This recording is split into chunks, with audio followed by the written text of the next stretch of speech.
ఈరోజు మనం చెప్పుకోబోయే టాపిక్ ఢిల్లీ సుల్తానులు. ఢిల్లీని కేంద్రంగా చేసుకొని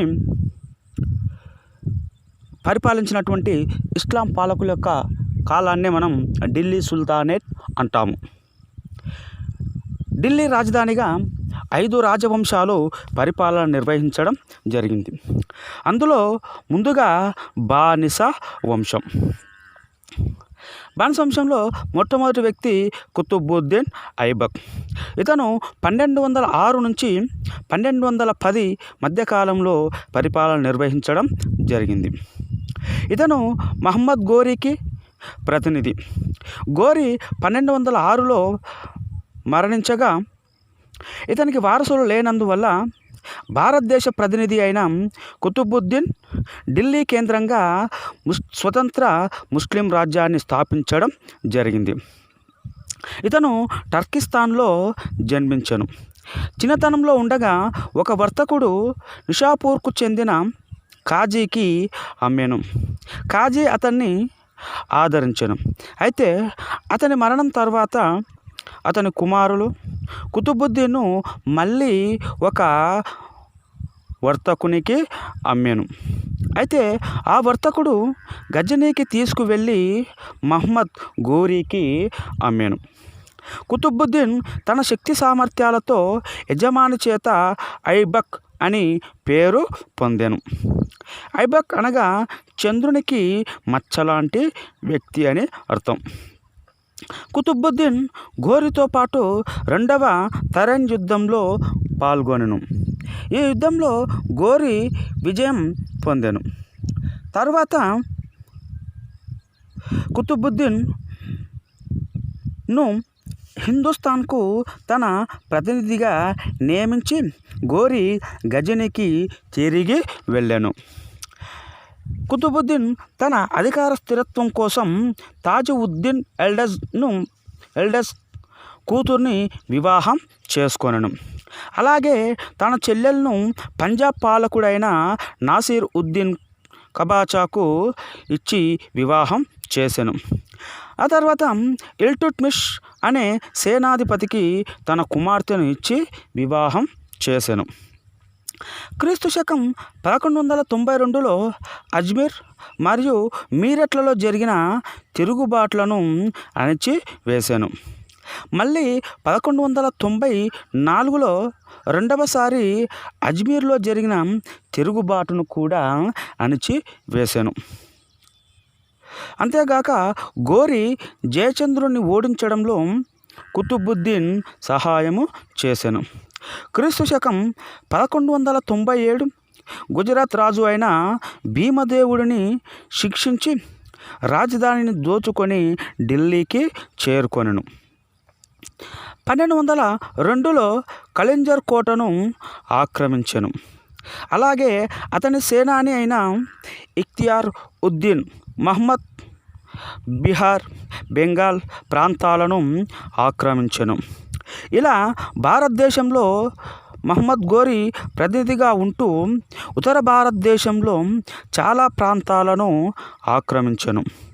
ఇది ఇలా ఉండగా 1206లో మహమ్మద్ గోరీ మరణించగా అతనికి వారసులు లేనందువల్ల కుతుబుద్దీన్ భారత్లో స్వతంత్రం ప్రకటించుకొని తాజుద్దీన్ గజనీ సింహాసనాన్ని ఆక్రమించెను. కుతుబుద్దీన్ భారతదేశంలో ఢిల్లీ సుల్తానుగా సింహాసనానికి వచ్చెను. కుతుబుద్దీన్ క్రీస్తు శకం 1206-1210 మధ్యకాలంలో పరిపాలన నిర్వహించెను. సింహాసనానికి వచ్చిన ఇతను ఎన్నో కష్టాలను ఎదుర్కొనెను. కుతుబుద్దీన్ గజనీ రాజు అయిన తాజుద్దీన్పై దాడి చేసి గజనీని ఆక్రమించెను. కొంతకాలం తర్వాత తాజుద్దీన్ కుతుబుద్దీన్ ఓడించి గజనీని తిరిగి ఆక్రమించెను. కుతుబుద్దీన్ లాహోర్కు తిరిగి వచ్చి ముస్లిం సామ్రాజ్యాన్ని ఏర్పాటు చేసే ప్రయత్నం చేసెను. ఇఖ్తియార్ ఉద్దీన్ ఖిల్జీ మరణించగా బెంగాల్ రాష్ట్ర పాలకుడు అయిన ఆలీ మర్దాన్ తిరుగుబాటు చేసెను. అలాగే చందేలా, గహద్వాలా రాజపుత్రులు సైతం తిరుగుబాటు చేసిరి. కుతుబుద్దీన్ ఆలీని బంధించి అతని స్థానంలో మహమ్మద్ షేరాన్ను పాలకుడిగా నియమించెను. అనంతరం ఖిల్జీలు కుతుబుద్దీన్ అధికారాన్ని గుర్తించి కప్పం చెల్లించడానికి అంగీకరించిరి.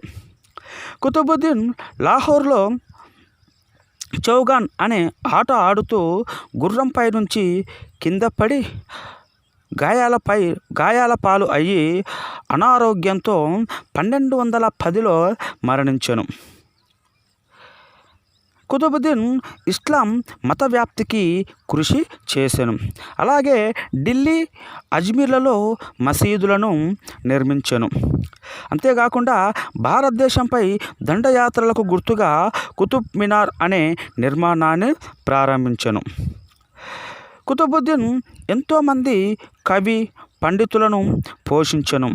ఇతనికి లాక్ బక్ష్ అనే బిరుదు కూడా కలదు. లాక్ బక్ష్ అనగా అక్షర లక్షలిచ్చేవాడు అని అర్థం. హసన్ ఉన్ నిజామీ, ఫఖరుద్దీన్ అనే పండితులను పోషించెను. ఇతను గొప్ప యోధుడే కాకుండా మంచి సామర్థ్యం ఉన్నటువంటి వ్యక్తి. కుతుబుద్దీన్ దేవాలయాలను ధ్వంసం చేసి వాటి స్థానంలో మసీదులను నిర్మించెను.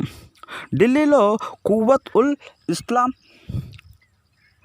అజ్మీర్లో అరహన్, కాంజోంటా లాంటి మసీదులను నిర్మించెను. ఇతని పాలన సైనిక శక్తిపై ఆధారపడి ఉండేది. న్యాయ వ్యవస్థ కూడా సరిగ్గా నిర్వహించడం జరగలేదు. అయితే ఈశ్వరీ ప్రసాద్ మాత్రం ఇతను గొప్ప పాలకుడని పేర్కొనెను. తర్వాత ఇల్టుట్మిష్. ఇతను 1211 నుంచి 1236 మధ్య కాలంలో పరిపాలన నిర్వహించెను. ఇల్టుట్మిష్ను అమిల్తమిష్ అని కూడా అంటారు. ఇతను తిరుష్కులలో ఇల్బారి తెగకు చెందిన వ్యక్తి. ఇతని సోదరులు అసూయతో ఒక బానిస వ్యాపారికి అమ్మగా ఆ వ్యాపారి ద్వారా ఇతన్ని కుతుబుద్దీన్ కొనుగోలు చేసెను. ఇల్టుట్మిష్ తన శక్తి సామర్థ్యాలతో యజమాని అభిమానాన్ని పొంది ఉన్నత పదవి అయిన అమీన్ ఈ షికార్ అనే పదవిని పొందాను. కుతుబుద్దీన్ తన కుమార్తెతో ఇతనికి వివాహం చేసెను. ఢిల్లీ పాలకుడు ఆరామ్ షాను అసమర్థుడు కాగా ఢిల్లీలో ఉన్నటువంటి ధనవంతుల కోరిక మేరకు ఇల్టుట్మిష్ 1211లో ఆరామ్ షాను తొలగించి సింహాసనం అధిష్ఠించెను. ఇతను సింహాసనం అధిష్ఠించగానే అనేక కష్టాలను అనుభవించెను. దీనికి కారణం రాష్ట్ర పాలకులు స్వతంత్రం ప్రకటించుకోగా మరొక వైపు పరిపాలనా యంత్రాంగం సరిగ్గా లేకపోవడం. ఇల్టుట్మిష్ సాధించిన విజయాలను చూస్తే గజనీ పాలకుడైన తాజ్ ఉద్దీన్ లాహోర్ను ఆక్రమించి ఢిల్లీ వైపు రాగా క్రీస్తుశకం 1214లో తరైన్ వద్ద అతన్ని ఓడించి బంధించి తర్వాత చంపి వేసెను. అనంతరం ముల్తాన్ పాలకుడైన నాసిర్ ఉద్దీన్ కబాచాను ఓడించి పంజాబ్ నుండి తరిమివేసెను. కానీ కొంతకాలం తర్వాత నాసిర్ ఉద్దీన్ ముల్తాన్ను స్వతంత్ర రాజ్యం అని ప్రకటించుకొని అధికారం స్వీకరించెను. క్రీస్తుశకం 1227లో ఇల్టుట్మిష్ నాసిర్ ఉద్దీన్పై దండెత్తగా అతను పారిపోతూ సింధు నదిలో పడి మరణించెను. నాసిర్ ఉద్దీన్ మరణంతో ముల్తాన్, ఉచ్, సింధు రాష్ట్రాలు ఢిల్లీ సామ్రాజ్యంలో చేరెను. బెంగాల్ పాలకుడైన ఇవాజ్ ఖాన్ ఇల్టుట్మిష్ అధికారాన్ని వ్యతిరేకించగా క్రీస్తుశకం 1225లో బెంగాల్పై దండెత్తి అతన్ని ఓడించెను. కొంతకాలం తర్వాత ఇల్టుట్మిష్ తన కుమారుడైన నాసిర్ ఉద్దీన్ మహమూద్ను బెంగాల్లో జరిగిన తిరుగుబాటును అణుచుటకు పంపించెను. నాసిరుద్దీన్ మహమ్మద్ ఇవాజ్ ఖాన్ను ఓడించి చంపివేశాను. తర్వాత ఇల్టుట్మిష్ తన దృష్టిని రాజపుత్రులపైకి మళ్లించెను. అయితే కుతుబుద్దీన్ మరణం తర్వాత రాజపుత్రులు తమ ప్రాంతాల నుండి తురుష్కులను తరిమివేసే ప్రయత్నం చేసిరి. తర్వాత ఇల్టుట్మిష్ మొదట గ్వాలియర్పై దాడి చేసి ఆ కోటను ఆక్రమించి దాని పాలకుడైన మంగల్దేవ్ను ఓడించెను. తర్వాత మాల్వా, బిల్సా, రణతంబోర్, మాండు, ఉజ్జయినులను ఆక్రమించెను. అనంతరం ఉజ్జయినిలో గల ప్రసిద్ధ దేవాలయం మహంకాళి ఆలయాన్ని నాశనం చేసెను. ఈ విధంగా ఇల్టుట్మిష్ నర్మదా నది వరకు తన రాజ్య విస్తరణ గావించెను. ఇతని దండయాత్రలు రాజపుత్రులతో యుద్ధం చేస్తూ క్రీస్తుశకం 1236లో మరణించే వరకు కొనసాగాను.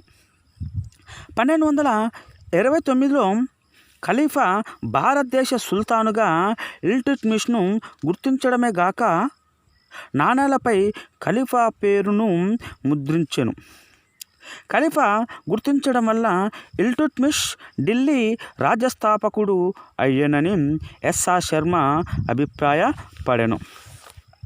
ఇల్టుట్మిష్ కాలంలో ఢిల్లీకి మంగోళ్ళ నుండి ప్రమాదం ఏర్పడెను. మంగోల్ నాయకుడైన చెంగిస్ ఖాన్ బొకారం, బాల్ఖ్, సామర్కండులను దోచుకొనెను. ఖ్వారజాం ప్రభు అయిన జలాలుద్దీన్ మంగబార్ని ఓడించగా పంజాబ్కు పారిపోయి ఇల్టుట్మిష్ ఆశ్రయం కోరెను. అయితే సుల్తాన్ మాత్రం అందుకు అంగీకరించడం జరగలేదు. అయితే మంగోల్ మాత్రం సింధు నది వరకు వచ్చి వెనుదిరిగి పోయిరి. సుల్తాను అయిన ఇల్టుట్మిష్ మొదటిసారిగా లాహోర్కు బదులుగా ఢిల్లీని హిందుస్థానుకు రాజధానిగా చేసి తురుష్క సామ్రాజ్యానికి నిజమైన పునాదులు వేసెను. ఇతను గొప్ప వీరుడే గాక పరిపాలనా దక్షుడు. అందువల్ల చక్కటి పరిపాలనా వ్యవస్థను రూపొందించెను.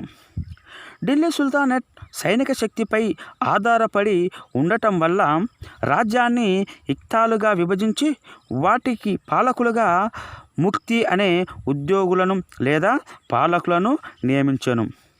ఈ ఉద్యోగులు శిస్తు వసూలు, న్యాయ నిర్వహణ విధులను నిర్వహిస్తూ సైన్యాన్ని పోషించడం జరిగేది. ఇతడు ప్రజలకు సులభంగా న్యాయం అందించేందుకు ధర్మగంటలను ఏర్పాటు చేశాడని ఇబన్ బటూటా ద్వారా తెలుస్తుంది. అలాగే నాణాలను పునర్ముద్రించి వెండి నాణాలను టంకా అని, రాగి నాణాలను జిటాల్ అనే పేరుతో వాడుకలోకి తీసుకొచ్చాను. అంతేగాక కుతుబుద్దీన్ ప్రారంభించిన కుతుబ్ మినార్ను పూర్తి చేయించడమే గాక పండితులను, కవులను పోషించడం జరిగింది.